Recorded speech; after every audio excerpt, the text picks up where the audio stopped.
Hi friends, আমরা আগের ক্লাসে একটা মেজর টপিক শেষ করেছি। এই নিয়ে আমাদের দুটো মেজর টপিক শেষ করা হয়ে গেল। আজকের ক্লাসে আমরা আরও একটা মেজর টপিক শুরু করতে যাচ্ছি এবং আজকে শেষ করব। তারপর আমরা আমাদের সবচাইতে বড় মেজর টপিকটাকে শুরু করব নেক্সট ক্লাস থেকে।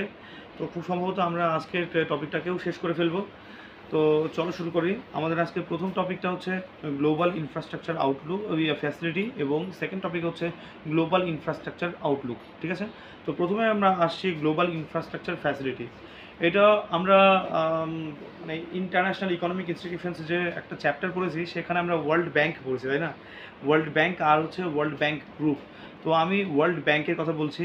সেই ওয়ার্ল্ড ব্যাংকেরই একটু ভেতরকার অভ্যন্তরীণ একটা অর্গানাইজেশন, যারা কিনা লোন দেয় সবচেয়ে পৃথিবীর সবচেয়ে যেখানে বড় প্রাইভেট সেক্টর আছে, কমপ্লেক্স ইনফ্রাস্ট্রাকচার গঠন হচ্ছে, যেখানে গভর্নমেন্টের ইনিশিয়েটিভ হচ্ছে, প্রজেক্ট তৈরি হচ্ছে বা স্টেট হচ্ছে, হ্যাঁ, বা হচ্ছে কি পিপিপি স্ট্রাকচার আছে, যেখানে এরকম বিরাট বড় বড় মেজর ইনফ্রাস্ট্রাকচারে এরা লোন দেয়, হ্যাঁ, এবং সেটা ডেভেলপিং কান্ট্রিকে সবচেয়ে বেশি লোন দেওয়ার চেষ্টা করে। তো এটাই হচ্ছে কি যে গ্লোবালি ইনফ্রাস্ট্রাকচার ফ্যাসিলিটি, মানে লোন দেওয়ার একটা বেশ বড় জায়গা। ঠিক আছে, আর আমাদের সেকেন্ড টপিকটা হচ্ছে কি গ্লোবাল ইনফ্রাস্ট্রাকচার আউটলুক। এটা G20 ইনিশিয়েটিভ। আমরা ইন্টারন্যাশনাল ইকোনমিক ইনস্টিটিউশনসের টপিকটা, হ্যাঁ, 2 মিনিট ওয়েট করো। হ্যাঁ, গ্লোবাল ইনফ্রাস্ট্রাকচার আউটলুক হচ্ছে যে G20 ইনিশিয়েটিভ। আমরা এই ইন্টারন্যাশনাল ইকোনমিক ইনস্টিটিউশনস চ্যাপ্টারে G20 পড়েছি এবং আমরা দেখেছি পৃথিবীর অনেক বিরাট পরিমাণ হচ্ছে জিডিপি কিন্তু এদের দ্বারা মানে এদের আন্ডারে আছে। তো এরাই হচ্ছে মানে একটা রিপোর্ট তৈরি করে ফিউচার ইনফ্রাস্ট্রাকচার কেমন হবে, বা নতুন ইমার্জিং মার্কেট কোথায় তৈরি হচ্ছে, হ্যাঁ, এরকম 7টি ইনফ্রাস্ট্রাকচারকে ইনফ্রাস্ট্রাকচারের উপর বেস করে এরা রিপোর্ট বানায়, যেমন কি road, rail, airports, ports, telecom, energy and water. হ্যাঁ, এর মধ্যে সবচেয়ে বেশি পরিমাণ, হ্যাঁ, এর মধ্যে সবচেয়ে বেশি পরিমাণ এমফ্যাসিস দেওয়া হয় ইলেকট্রিসিটি এবং রোডসের উপর। আর 2 মিনিট ওয়েট করো ব্যাস। আচ্ছা, এই হলো গ্লোবাল ইনফ্রাস্ট্রাকচার আউটলুক। তো আমরা আমাদের দুটো ইম্পর্টেন্ট টপিক শেষ করেছি।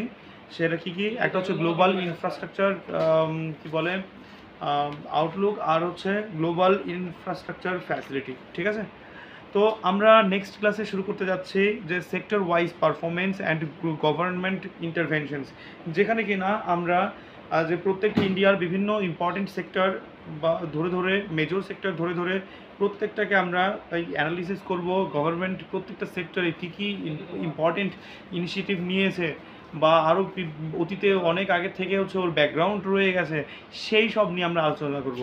তো আমরা জাস্ট একটু এই ক্লাসে সামান্য একটু সূচনা দিয়ে রাখি এই চ্যাপ্টারকে, এই টপিকটাকে, মেজর টপিককে। তো আমরা এই মেজর গভর্নমেন্ট ইন্টারভেনশনসের মধ্যে আমরা মানে সেক্টর ওয়াইজ এই টপিককে আমরা দুটো ভাগে ভাগ করব। একটা হচ্ছে এনার্জি মানে সেক্টর, আর একটা হচ্ছে ট্রান্সপোর্ট সেক্টর। তো এখানে আমরা এনার্জি সেক্টরের ক্ষেত্রে পড়ব সোলার, ইলেকট্রিসিটি, কোল, পেট্রোলিয়ামস, হ্যাঁ, বা পেট্রোল ডিজেলস, হ্যাঁ, বা ফুয়েলস, এইসব টপিক থাকছে আমাদের। সোলার উইন্ড থাকছে, মানে উইন্ড থাকছে, তারপর সোলার উইন্ড হাইব্রিড মডেল থাকছে। তো এই সব টপিক নিয়ে আমরা নেক্সট ক্লাসে আলোচনা করব। আর ট্রান্সপোর্ট সেক্টরের মধ্যে থাকছে রোড, তার এয়ারপোর্ট, তারপর হচ্ছে রেলওয়ে, হ্যাঁ, এই সব টপিক থাকবে। আর তবে এক্সট্রা টপিক যেগুলো এই দুটো টপিকের মধ্যে পড়ে না, সেটা হচ্ছে telecom industries, smart city project, এই সবগুলো ইনফ্রাস্ট্রাকচারাল প্রজেক্টগুলো আমরা নেক্সট ক্লাসে মানে নেক্সট বা তার উপরে ক্লাস আমরা শেষ করতে যাচ্ছি। তো এই হচ্ছে কি আমাদের আরেকটা মেজর টপিক আজকে শেষ হয়ে গেল। নেক্সট ক্লাসে আমরা সর্বশেষ এবং বিরাট মেজর টপিকটাকে শেষ করব। মানে নেক্সট ক্লাসে হয়তো হবে না, তো কয়েকটা ভিডিওর মাধ্যমে আমি এই মেজর টপিকটাকে শেষ করতে যাচ্ছি। তো সঙ্গে থাকো, বাই।